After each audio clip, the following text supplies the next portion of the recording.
Hi guys, it's Trev, the body mechanic from Absolute Fitness. Today we're going to talk about sacro-iliac joint dysfunction.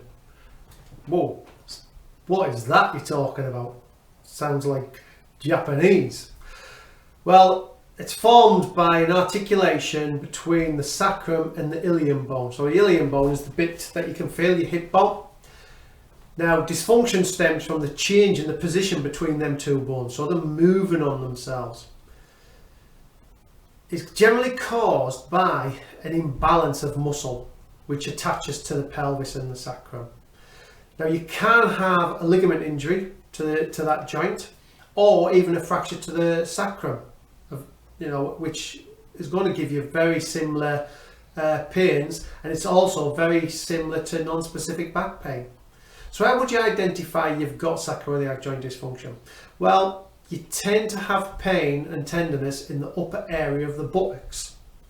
So where your iliac bone is, your hip bone that you can feel at the posterior part, the back of it, if you press into that, it could be a bit tender there.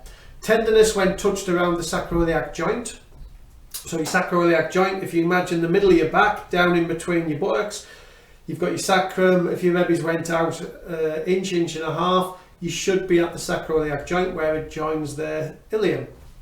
So if you press around there, now that could be tender to touch. Pain can also radiate into the lower buttocks, into your front of your thigh, and also down the back of the leg. Now, pain generally tends to be worse when you do things like prolonged sitting or prolonged standing. Could be in bed, turning over to one side, that seems to aggravate it.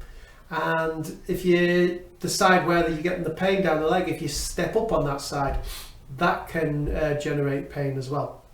So what are the treatments then? Well, ultimately you're going to have to rest, and you might take some anti-inflammatory medicines, might take some painkillers to try and help alleviate it.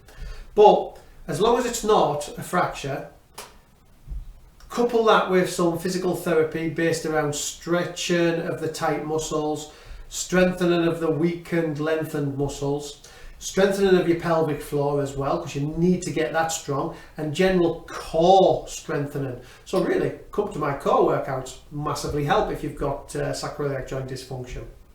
But in principle, you need to strengthen the entire cylindrical core around you, and that includes bottom and above. All right. If no significant injury has been identified and the pain has subsided, you could return to light training or back to work within 1 or 2 weeks and slowly build it back up on how much you can do. And that basically is sacroiliac joint dysfunction and how you can treat it. Next week we're going to move to the hip joint, and we're going to look at tendinosis of the adductor muscle group. Okay?